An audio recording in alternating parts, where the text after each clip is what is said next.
Good afternoon, everyone, and welcome to our second webinar of 2024. My name is David Godwin, and I am the director of the Southern Fire Exchange program with the University of Florida.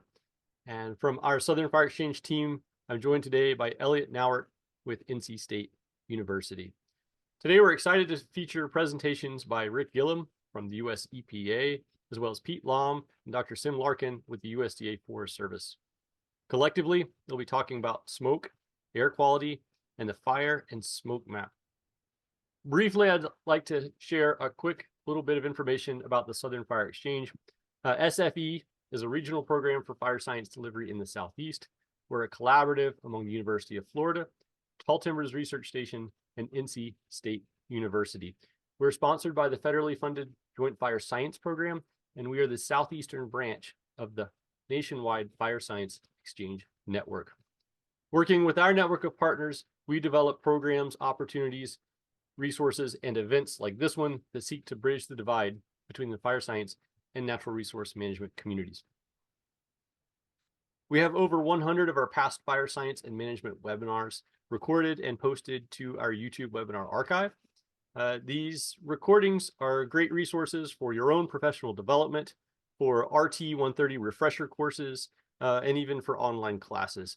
So pretty much most topics that you can think of related to fire science, fire ecology in the southeastern US, we have a program, we have a recording on that YouTube playlist. So go check it out and see what we have on there. Joining us from an area outside of the southeastern United States, welcome. We're glad you're here. But we do encourage you to go and try and connect with your local Fire Science Exchange network. You can go to firescience.gov, that's the Joint Fire Science Program's website, and you can connect with your local Fire Science Exchange network. They have a map that looks a lot like this one, and you can click on that map and connect with the Fire Science Exchange in your neck of the woods. So today, our first speaker will be Rick Gillam. Rick is an environmental engineer with the U.S. Environmental Protection Agency, the EPA, in Region 4 here in the southeastern U.S. After Rick, we're going to hear presentations and a demo of the fire and smoke map from Pete Lahm and Sim Larkin. Pete is an air resource specialist with the USDA Forest Service and the leader of the Interagency Wildland Fire Air Quality Response Program. Dr. Sim Larkin is a research meteorologist with the USDA Forest Service. So welcome, Rick, welcome, Pete, and welcome, Sim. We're glad to have you guys with us today. Thanks to everybody who's joined us online. And just one moment as we trade out presentations and we get Rick's slides loaded. All right. Hey, everyone. Glad to be here. Let me get my presentation up. Well, thanks. Yeah. Welcome, everyone. As David said, I'm Rick Gillam. I work with EPA. I've been with EPA for about 32 years now, and I work on fire and smoke issues, among other air quality issues. And I want to start out today just by saying that EPA recognizes the importance of prescribed fire and its critical use for maintaining fire-adapted ecosystems, and especially for reducing the risk of catastrophic wildfires and the huge amount of emissions that comes from that. We recently, in November of last year, we entered into a new memorandum of understanding with the U.S. Forest Service, Department of Interior, and CDC that's titled Wildland Fire and Air Quality Coordination. This is a reaffirmation of our work together with these agencies over the years. And this quote here, I think, is telling from this document. It says the agencies jointly recognize the importance of significantly increasing the application of prescribed fire to mitigate the risk of high severity fire and associated smoke impacts. So that is something that EPA is focusing a lot of effort on right now. And there's some more quotes on this slide. I'm not going to read them to you, but I think it hits on the coordination and between the land management agencies and the EPA looking at both the fire and the health impacts. And the fire and smoke map that we're talking about today is a really good example of coordination that's happened between agencies. EPA and the Forest Service coordinate very closely on that. And so Pete and Sim are going to talk you through that. But just to let you all know, EPA's mission is to protect human health and the environment. So that's kind of the angle I'm coming at it from. So our primary role is to look at the pollution that can be caused by fires. As you would imagine, smoke from burning any type of biomass contains air pollution. The primary pollutant is particulate matter. This diagram on the right shows highlights the important part of particulate matter that it is of concern. It's the really small particles, those that are less than 2.5 microns in diameter. They can enter directly through your lungs into your bloodstream and cause health effects, among things like asthma and even heart attacks and cancer have been linked to these small particles.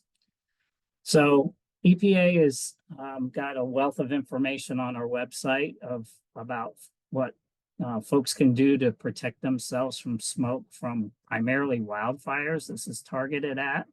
The fire and smoke map that we're talking about today is housed on our Air Now website here. But there's also these other resources that you can look at to protect yourself from smoke in the air. One of the key things that you need to be aware of if you're not familiar with it is the Air Quality Index, or the AQI for short. This is our primary public communication tool for any type of air pollution. It's a color-coded communication tool that it hopefully makes sense to folks.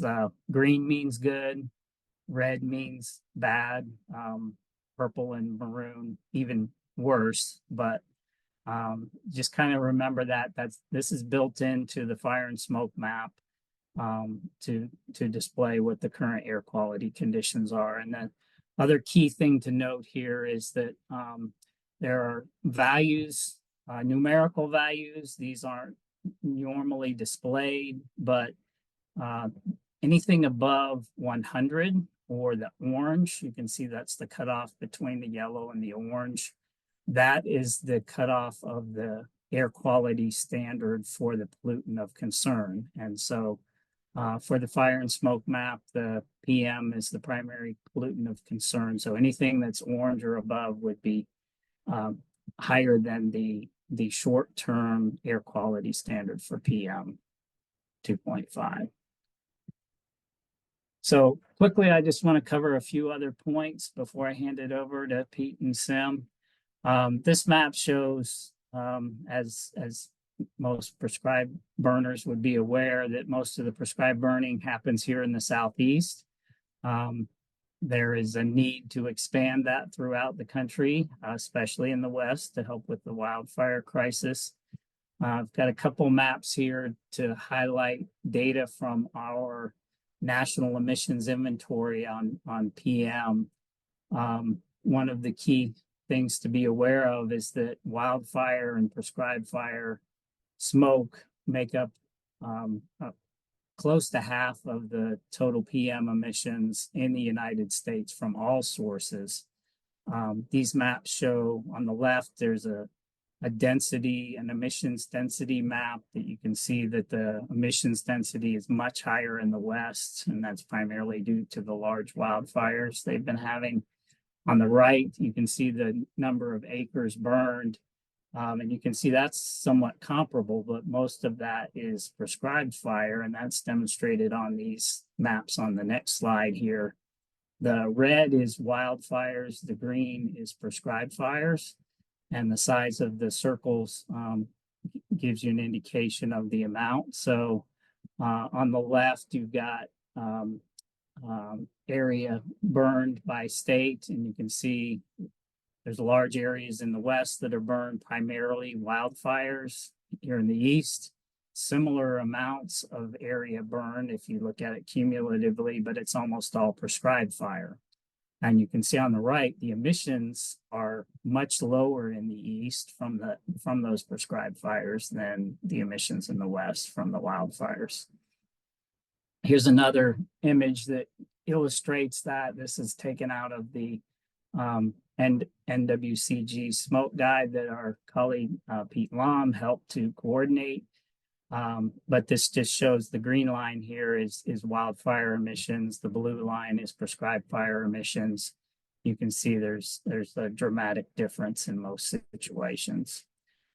One of the key things that EPA focuses on is trying to encourage implementation of basic smoke management practices. We don't have any direct regulations that limit the use of prescribed fire, but we do encourage smoke management programs and basic smoke management practices. This slide gives a number of links to resources that contain DSMPs.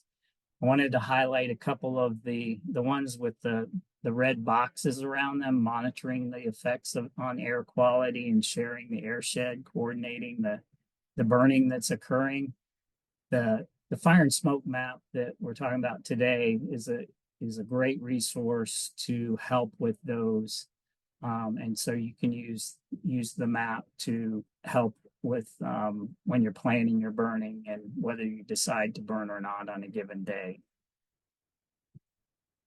Another excellent resource that talks about basic smoke management practices was put together here in the Southeast. It's the Smoke Management Guidebook for Prescribed Burning in the Southern region. It's available on the Southern Fire Exchange page. There's a web link here.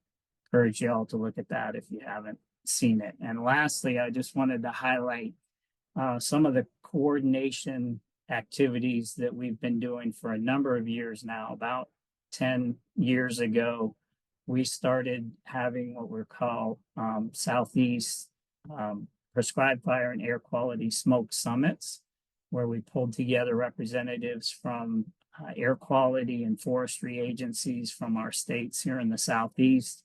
We've met about every 2 years in person and have quarterly calls in between that. And it's a great forum for exchange on any issues related to prescribed fire and air quality. And I think it's really produced a lot of benefits to have us meeting together. I've got some more pictures here just to show we get together in classroom settings, but also get to experience live prescribed fire and see all of that goes into it on the planning side. Lastly, I just want to show this. It's been a lot of effort to pull all of these groups together, but the coordination and collaboration that we get out of it has been very beneficial. So with that, David, I will stop and hand it over to Pete and Sim. Let me introduce myself. I am Pete Lahm with the U.S. Forest Service, part of the Washington Office, Fire and Aviation Management. And I do address many smoke issues. I lead the Interagency Wildland Fire Air Quality Response Program, which we will be chatting briefly about.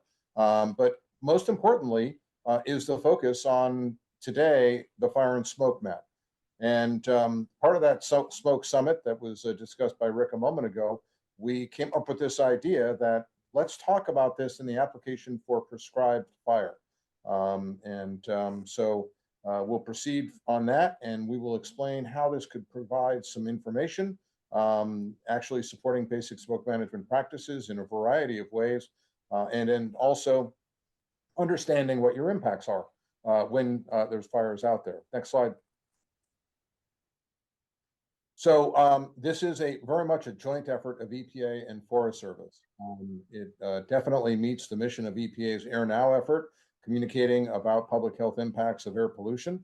And I have to really give a lot of kudos to the team. And it is one that has been operating for a number of years now at the EPA Office of Air Quality Planning and Standards, and also the Office of Research and Development, as well as some individual contractors. They've been absolutely instrumental. Sim is going to bring to the forefront some of the key roles that both groups are playing in what you see when you look at the fire and smoke map.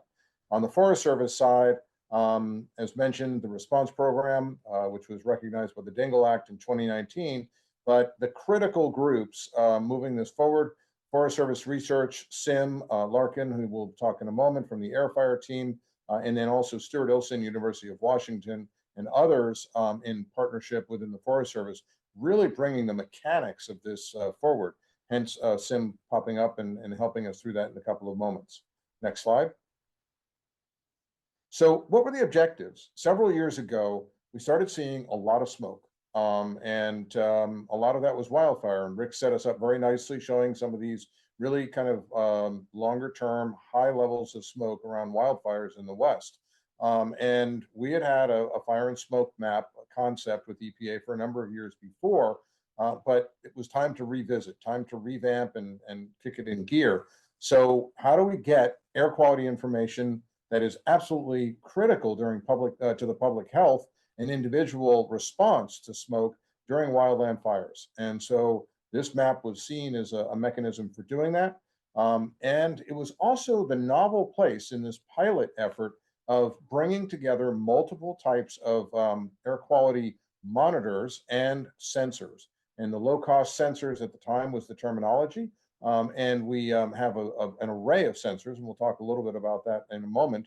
And then the link that really came to the forefront about a year ago when we started talking about doing this webinar was, well, it's great for wildfire, but what can we learn from the fire and smoke map to improve our decision making and our public impact information and information to the public around prescribed fires? So we're going to hit that today. Next slide. Want to point out that the fire and smoke map is available in a variety of means. Obviously, on the website, you can get to your desktop browser. We have a mobile browser opportunity as well for viewing it. And then even through the AirNow app, you can trigger in the bottom right corner of the screen to get the direct fire and smoke map as well. Again, this is really kind of showing how all the pieces come together. And they look very similar, but some will be optimized for one versus the other. But the same information is available as you scroll through in the different mechanisms. Next slide. So going back to these basic smoke management practices, and Rick mentioned these, but I kind of want to think about this a little bit and keep these in mind, that the opportunity for looking at smoke dispersion conditions, well, guess what? If you're looking at that map and you're seeing nice circular images of smoke, and they're not showing wind dispersion, you'll see that image in a little while, you might be able to figure something out from just looking at that smoke map. The monitoring the effects of fire and air quality is another consideration as a basic smoke management practice. And obviously, we are showing what is happening in terms of the air quality. And so we'll come back to these at the end, but these are the 6 critical basic smoke management practices. They are policy for the Department of Interior, bureaus and agencies, as well as the U.S. Forest Service. And it seems like a really good mechanism for how we manage smoke around prescribed fire. And these are aimed at prescribed fire. So I'm going to turn it over to Sim now and let us take you on a tour and figure out how it fits under this little umbrella and how it fits with prescribed fire. And let me introduce Dr. Sim Larkin. He has been a long colleague and collaborator and partner as we've developed the response program. The response program within the Forest Service, absolutely an operational tool, but also a research to operations effort that is, I think, novel in its approach of where we learn something, we display something, we work together across operations and research and bring it right to the users, like the fire and smoke map as a demonstration. So we'll talk about a few of those elements as well. Sim? Thanks, Pete. So let's talk about what's available on the fire and smoke map. And we'll do a live demo here in a second. I just want to set that up with a couple of slides. So there are a number of data layers that are currently available on the fire and smoke map as it exists. So I guess I should mention, really the revamp happened around 2020, and we're currently in version 3 up on the site. So if you were to go to the link that was presented before, fire.airnow.gov, you'd get to things that look like what we're showing you today. It's probably worth just mentioning for a second that we do expect to be launching a version 4 later this year. There will be some visual differences there, but the main differences that you'll notice with version 4 are that it will be a lot more responsive and sort of snappier to use on various devices. We've been able to optimize it in various ways. Okay, so as far as data layers go, we have a bunch of data layers for air quality observations, and these include permanent monitoring sites, big established things, temporary monitoring sites that are set up by agencies and states, and then low-cost sensors. Things that maybe citizen science or any homeowner might have as well. There's also fire information from fire incident reports and satellite detections. We also have satellite plume extents, again, from satellite detections, and we have information like smoke outlooks from incidents themselves. So the sources for these are varied, but these are the kind of layers that they're aggregated into. So the sources for these are basically all the various permanent monitors through the AirNow system that the EPA has led in the development of, temporary monitors through the Interagency Wildland Fire Air Quality Response Program, CASH, as well as some states have them, and WSMART, of course. And then we have low-cost sensors. We're gathering in currently and showing you all of the purple air sensors that are sort of permanently out there, but also there are purple air sensors that are being put out by the CASH and WSMART.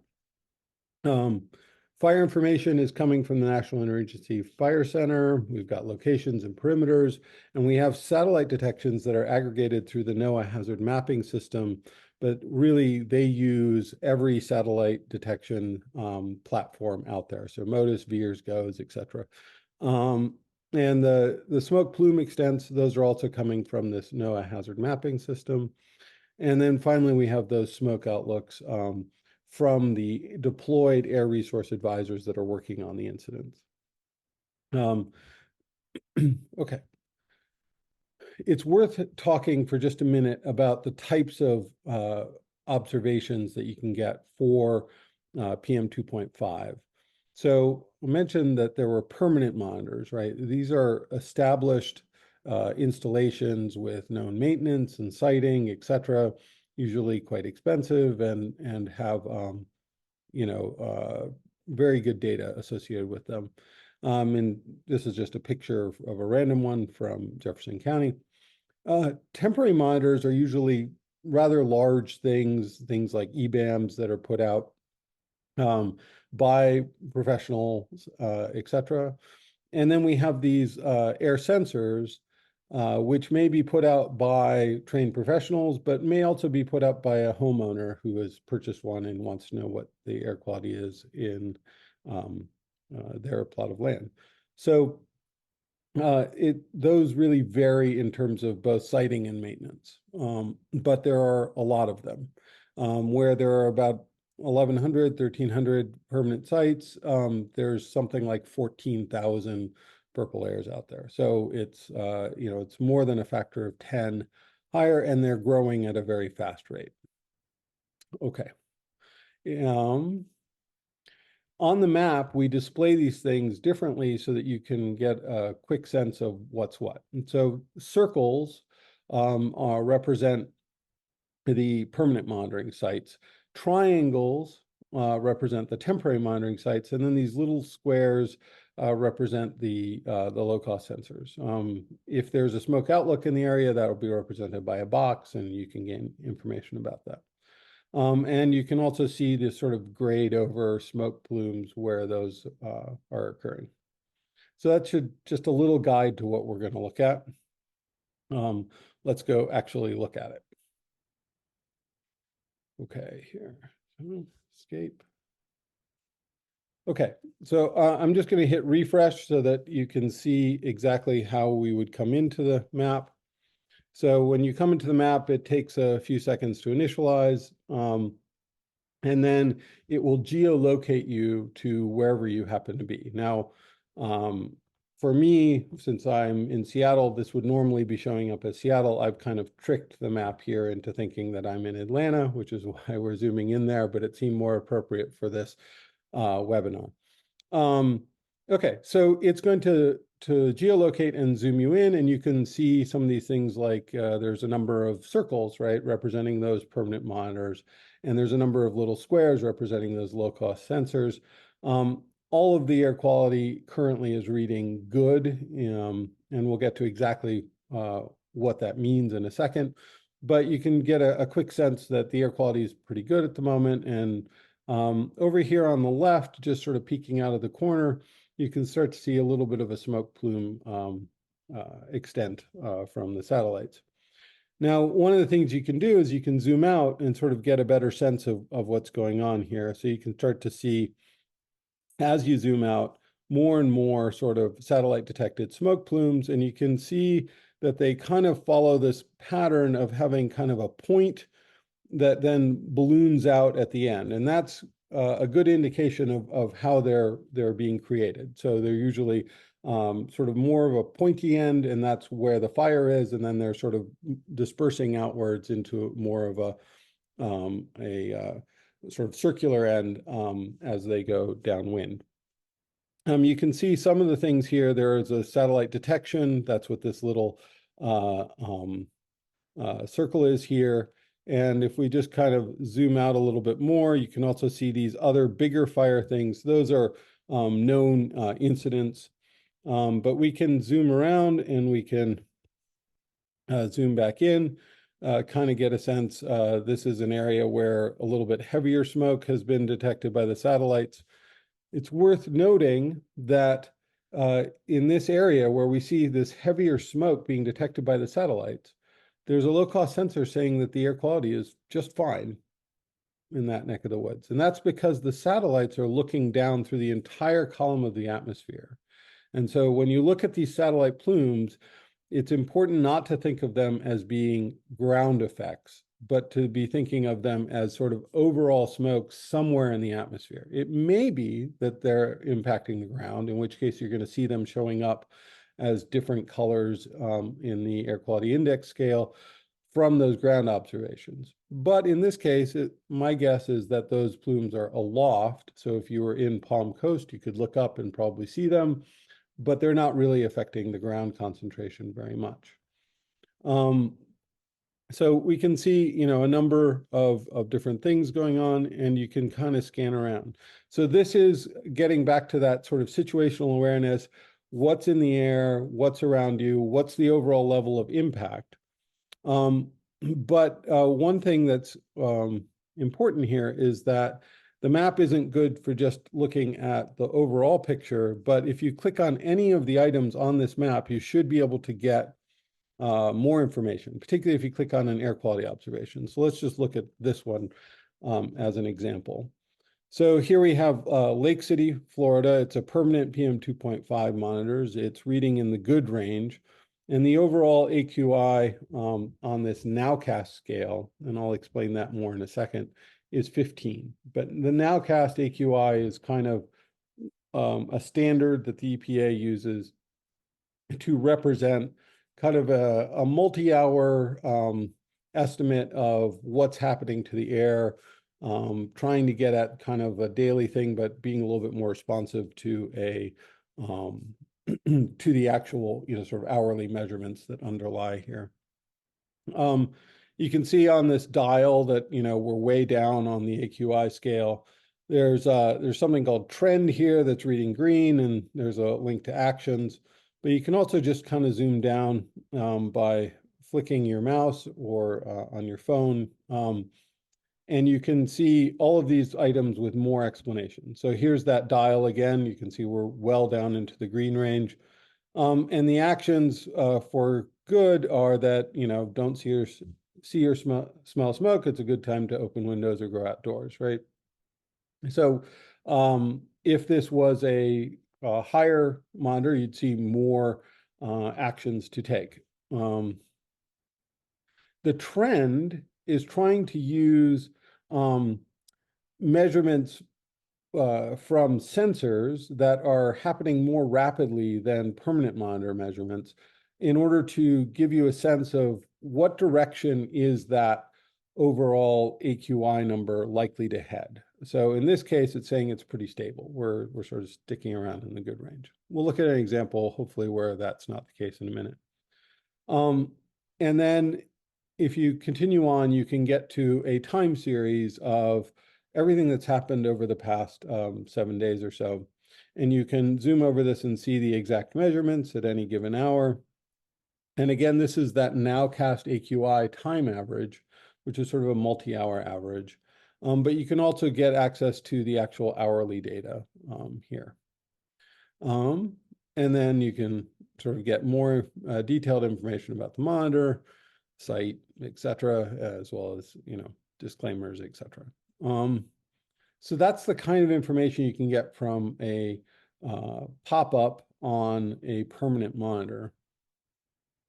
I'm going to just sort of zoom around here, see if I can spot something that has a little bit of a higher reading. So we have one over here near Santa Fe. I know that's not in our region, but maybe it'll be just indicative of what can occur.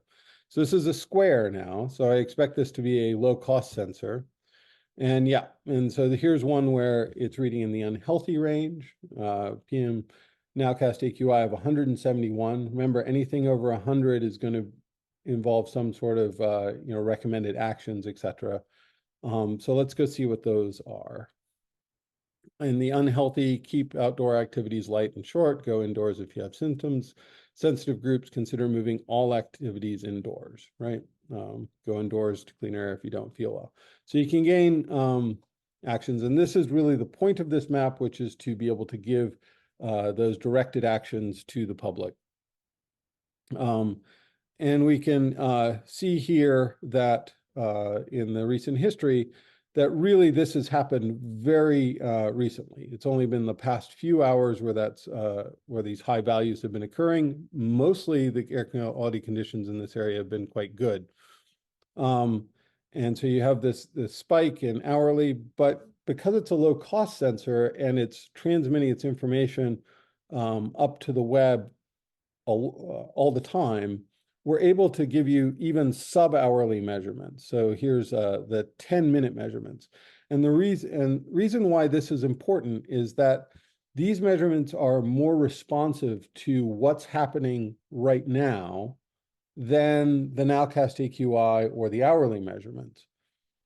They're less representative of what the health impacts are likely to be because people can experience, short-term high bursts of concentrations without having usually a major health effect unless it's extremely high concentrations.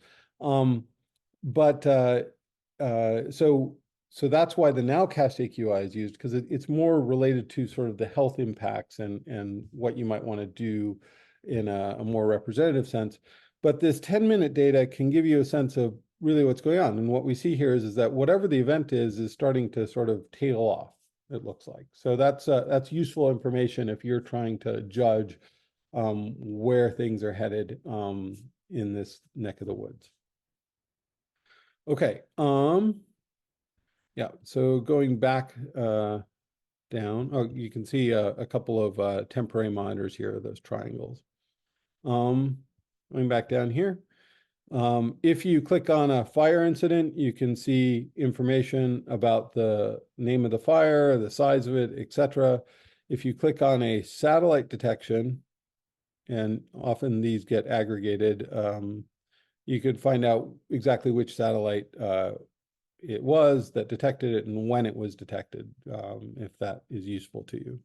Sometimes that's useful if it's right in your neck of the woods, you're trying to figure out what is going on right there.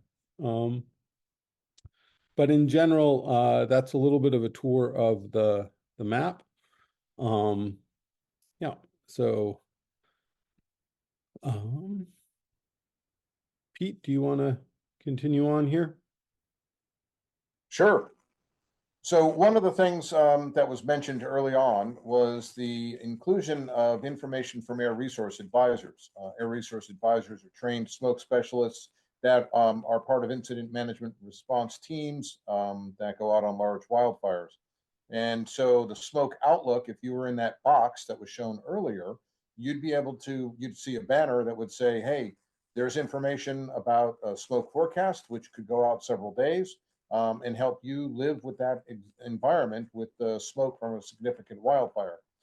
This is very common in the West where we have multiple day high level impacts, and the smoke outlook becomes a tool for at least perhaps a little bit easier living with the smoke that is downwind of those incidents. So if we have partnerships with other agencies in the response effort, that's noted in the smoke outlook as well. And it is available online as well as in PDF format. Next slide.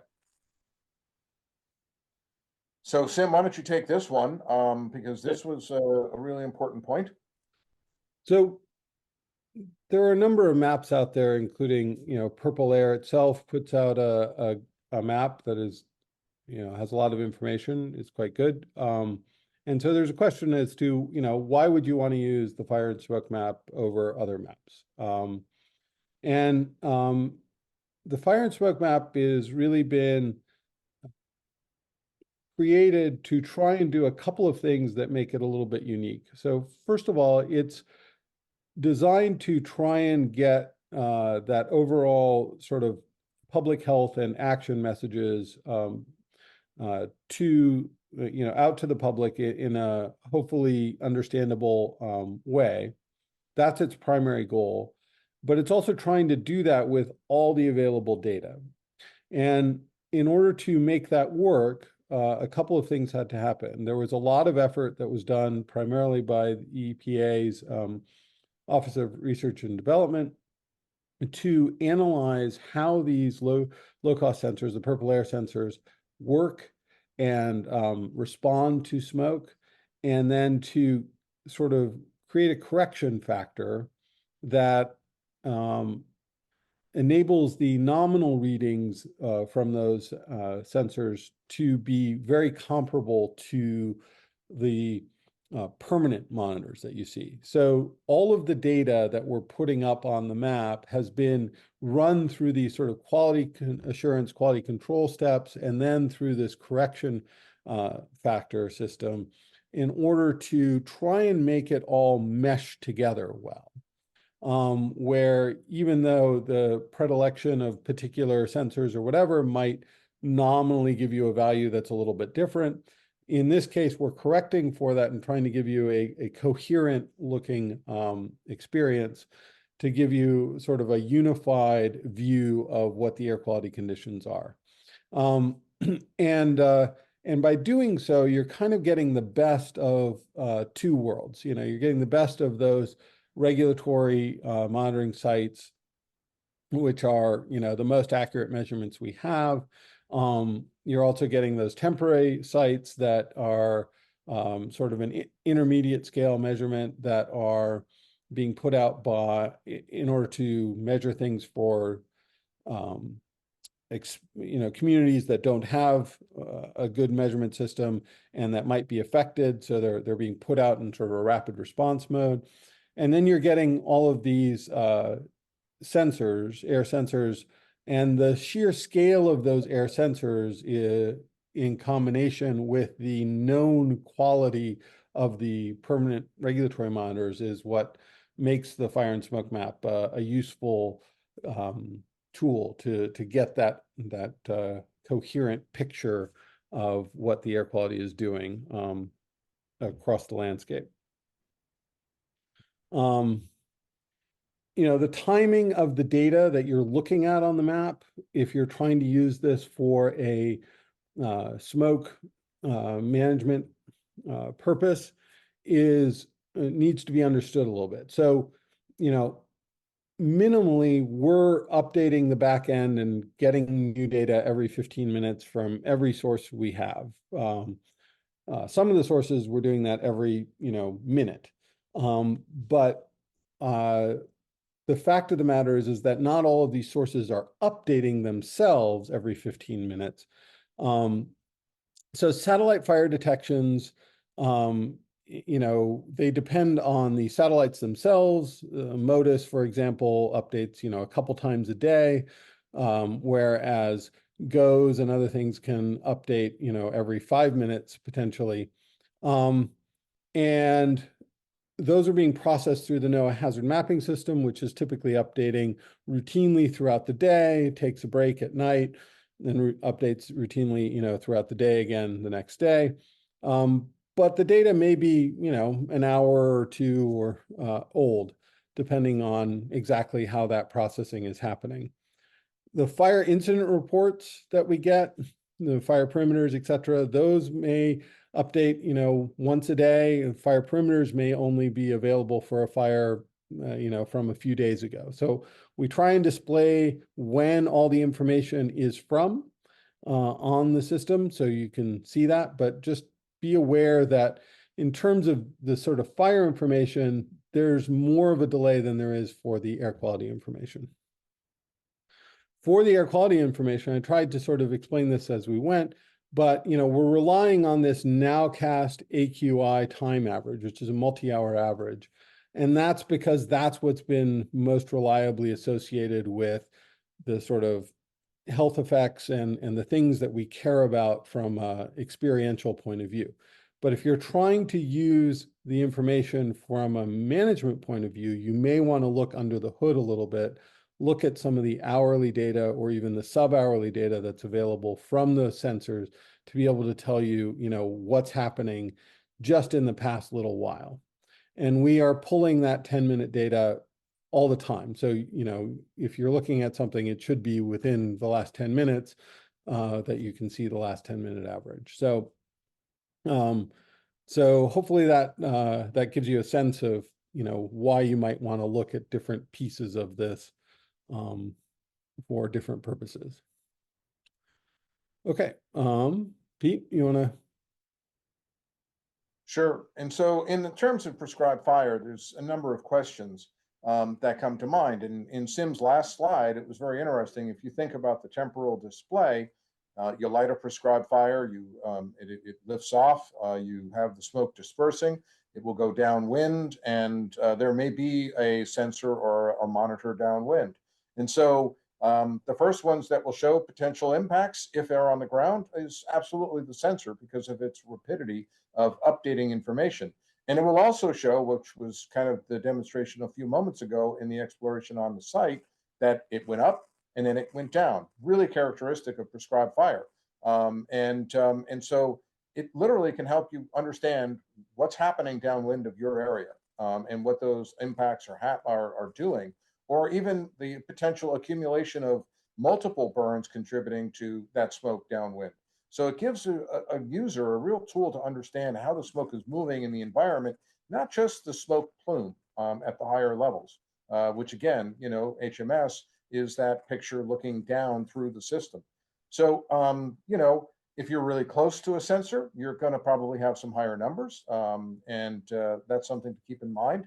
But also, as you go out to do a burn and you understand what the current air quality is, for instance, if you're in red and it looks like it's continuing to get worse, or worse yet, it's been in red the last 4 days. I'm thinking of some sites that have happened out west, simultaneous with some other impacts. May not be the best time. Or say Canadian smoke comes south and blankets an area.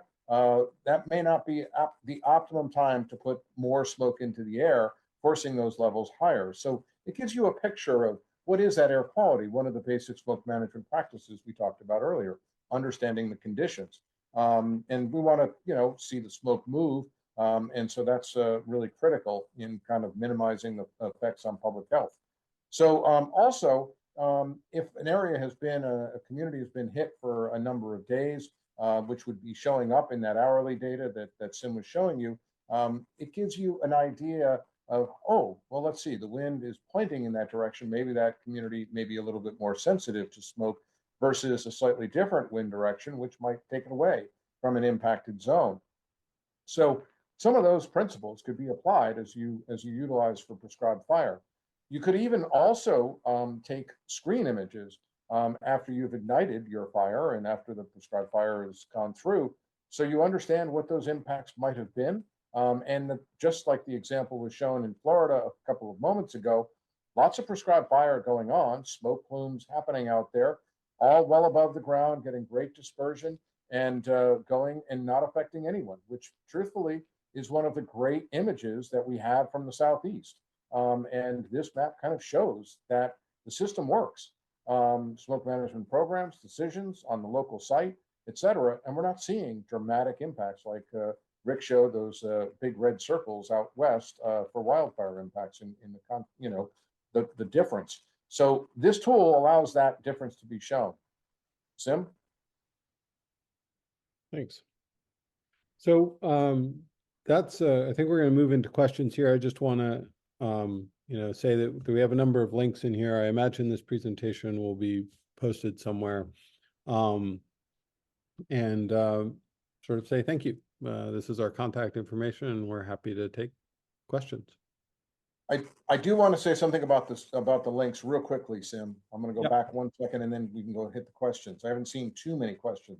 So the fire and smoke map very clearly here. The basic smoke management practices have a lot more explanation if you go to that NRCS site, as well as the brochure flyer that the Southern Fire Exchange has put together on basic smoke management practices, 2 tools, if you're not familiar with those. And then the response program, we have an overarching page that kind of tells what we do and how we do it and how all the pieces fit together. But I do want to emphasize to the burning community that is definitely on this call today, there's a lot of smoke tools through the program and through the air fire team's many years of effort in leading the way on smoke modeling. So don't hesitate to go to the wildlandfiresmoke.net tools. And there's a great toolbox of information on smoke, where you can get more, how to learn more, what sites are out there, what tools in terms of models. Really you can build your toolbox from hitting some of these sites. Thanks, Sim. Yep. Okay. All right. Well, thanks, Sim and Pete. Enjoyed your presentations, and like we said, and also Rick too. Thanks for getting things started at the beginning. Rick, I'm going to add you into our spotlight video there so everybody can see you. So we have quite a few questions that have come in, and I'd like to use the time that we have remaining to get through those questions and to get to your answers to those. Looking through the Q&A, if you guys do have additional questions, please go ahead and put those in. And I see some questions that have come in the chat about the slides, the URLs, and this presentation today. This is being recorded. We will have this presentation archived on our Southern Fire Exchange YouTube channel. We also will make sure to add the links that have been shared today in the notes on the YouTube listing, so that all the different resources that have been shared will be something that you can access along with the recording. Guys, we have questions that have covered quite a bit of territory, so it's going to sound like we're jumping around. One of the ones that came in that's had quite a bit of interest in the Q&A is from Fred, and Fred is asking about the distribution of the regulatory monitors. Fred mentions that they appear to be haphazardly distributed. Could you talk at all about how those monitors are placed across the landscape? Okay, I'll start. Pete, I'll start. It may look haphazard. It's not. It's by regulation. The regulatory monitors are required by the Code of Federal Regulations, and really the main driving factor is population. There are different purposes for different monitoring networks, but the primary factor is there are a certain number of required monitors in urban areas. The monitors that are in more rural areas may serve another purpose, but the population is the driving factor. They're really cited to, so we can get an idea of the air quality that the majority of the population is experiencing. Here's a question that came from Maria about air resource advisors. And they're asking if there's a way to access them as a resource outside of a wildfire incident. Can they be called up to work on a prescribed fire? So there's a limited number of air resource advisors right now, and they have been trained to address wildfire impacts. And so we are exploring and had a few air resource advisors on large prescribed fires in some critical areas where we knew that there was a lot of sensitivity to smoke and some critical decision making around the public messaging piece of those prescribed fires. So we are building greater skills with that. And the key thing here is that many of the tools that the air resource advisors use and the messaging are already available out there. So there is some material that would help support someone, the public information officer and others, to fill some of the same roles on a prescribed fire, which is a much more controlled situation. So we are building the program to move in that direction for large and rather complex prescribed fires. So we will probably see more out there over time. But the primary role is around wildfire at this juncture. But some of the tools that we're developing will definitely help the whole community, prescribed fire and wildfire alike. I think it was a good question, and I'm encouraged. I think the future of air resource advisors seems bright, and I hope to see more of those on prescribed fires in the future. I think there's a lot of opportunity. Speaking of air quality, we have a question from Eric asking about the opportunity for purple air sensors to be placed or installed at U.S. Forest Service ranger and workstations around the country. Could anybody speak to that? I can. The Forest Service, what can be attached to a Forest Service internet is very controlled through our central offices and through USDA. And this is also true for other federal agencies and bureaus.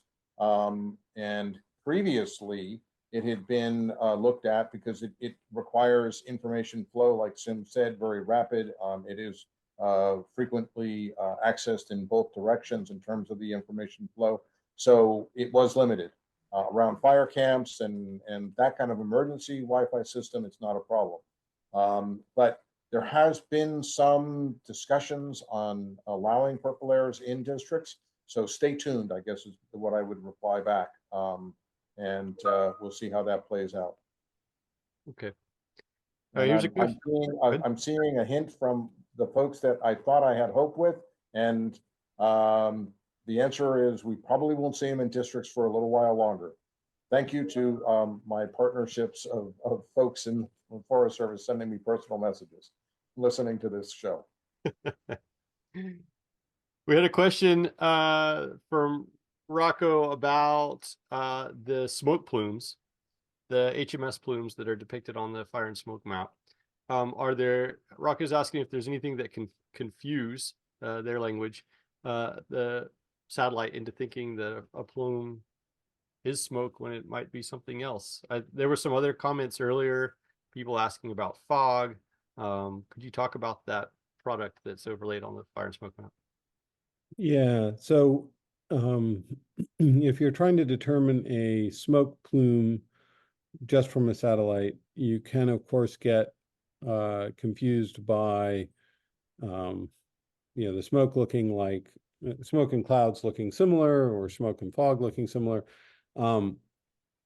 There's one advantage in the particular smoke plume product that we're using, which is that it's not directly from a satellite. It is an analysis that's being performed, analysis that's being performed by the NOAA Hazard Mapping System. And so they're looking at sort of multiple satellites, multiple different, schemes, and then they're trying to sort of hand draw or, you know, in other ways mechanically draw a plume around it. So it has some advantages. Of course, I'm sure it's being tricked at, you know, here and there, but it's generally fairly good. Some more questions about data. This is a question from Joe asking if RAWS stations or other weather stations across the US are they collecting air quality data for PM 2.5 data? Generally not. There are a few exceptions to the rule, but for the most part, remote automated weather stations in support of federal land operations are not. There are some state run RAWS systems. I don't know if they have any air quality sensors attached to them, but not at this time. There may be some changes in that over time in some specific areas experimentally that I'm aware of, but not routinely. Jumping back to the purple air sensors, Daniel had a question as to whether or not the indoor stations are those filtered or removed from the fire and smoke map? They are, yeah. So anything that's marked as an indoor station, we're not showing on the fire and smoke map. So and there's other QA/QC. There's other QA/QC that's performed, and that's actually one of the great powers of working with Office of Research and Development in the sensor application, was to understand how to look at things that are not performing properly and how to screen that out. So that is another advantage of the fire and smoke map, is that performance step of trying to remove indoor sites as well as information that just doesn't make sense, and through different parameters that are available through the purple air data stream. So it's been a great way to really refine the information for the application. So this ties into another question. So there could be outdoor purple air or low cost sensors that are not making it onto the fire and smoke map because they're not making it through that QA/QC process. Is that correct? Yes, that is Okay. correct. I think that's a good thing for folks to keep in mind when they're going and looking at the fire and smoke map versus other ways to see different network data. Yeah, one other thing to add there, David, is the number of sensors out there are literally changing by day. There are additions that are happening. So also there are additions in some of the regulatory monitoring sites and temporary sites. So as conditions change, as time proceeds, you probably need to look at your local area, because the complexity or the presence of different sensors and monitors is changing. EPA had some great grant programs that have really changed the network in some key states. Montana, for instance, huge plethora of new purple airs, for instance, in a grid across the state. So what is here today may be very different tomorrow, literally.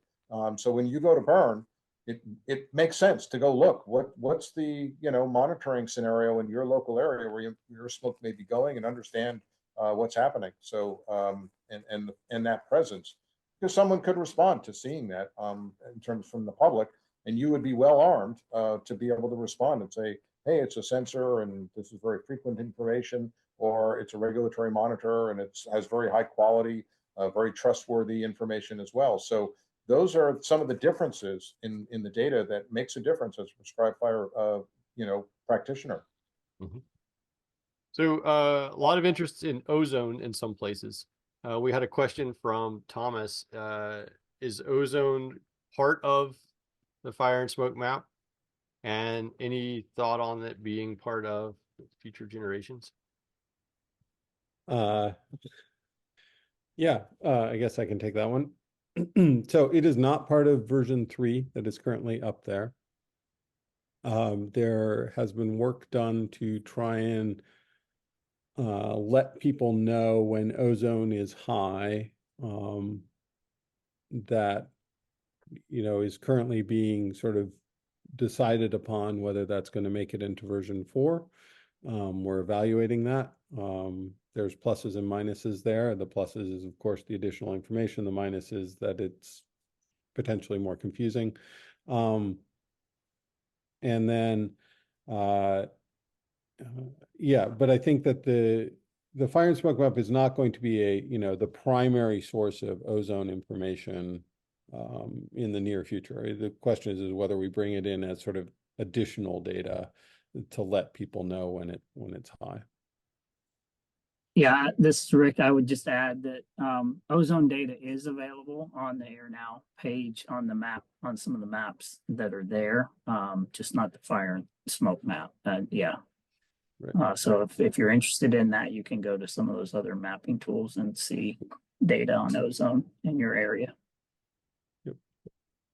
Well, with that, it looks like we have run up and gone just a little bit over our time allotment today. Thank you, Rick, Pete, and Sim. Do you all have any final comments or remarks that you would like to share before we wrap things up? Well, this is Rick. I'll just say thank you all for joining. I feel like this partnership we've got between Forest Service and EPA on working on prescribed fire issues and smoke management has been good for a long time and is getting even better, and look forward to good outcomes. Thank you. Yeah, thanks, Rick. And I echo the same. It's been, we've been working as partners for a long time, and we've kind of doubled down with the MOU to increase it as we recognize the role of prescribed fire in the landscape and as a federal family. And it's been really, I think, paying dividends. The key thing now is, and the hope is that we've brought this tool that was really wildfire focused to a broader audience. And, you explore how this might be able to help support your efforts to implement prescribed fire in the landscape. That's what this is very much aimed at. If you have follow-up questions on this, don't hesitate to reach out through the tools that David brought up. I want to acknowledge a lot of really hard work from EPA, ORD, OAQPS, and the team tied in the Forest Service, Stuart Ilson over at UW, Sim, and many others at Air Fire Team, and a variety of partners as well. We also translate this into Spanish, and I don't want to lose that. There is a full Spanish operational fire and smoke map, so English need not be the barrier, and it has the full page is in Spanish, so all the information. Same thing for our smoke outlooks, actually. So we're working to do more with that, and again, I think version 4 will give us even further opportunities in that realm. So stay tuned. There will be more and better things coming. And think about these things that are on wildfires now more commonly used and how they fit the prescribed fire needs as we contemplate new changes in the ambient air quality standards, and the process that we will be going through exploring more prescribed fire in our landscape. Thank you. Thank you. Yeah, just appreciate the opportunity to talk about it. So. All right. Well, thank you all for your presentations. Thank you for taking the time to answer the questions that we had from our audience. If you would like to follow up with our speakers today, you can see their contact information on the screen. Today's webinar was recorded and it will be archived for later viewing along with links on our Southern Fire Exchange YouTube channel. Thank you everyone for joining us, and we hope that this webinar will be useful in your fire management programs and plans, and thanks speakers for joining us in your hard work and making this all happen. Have a good afternoon, everyone.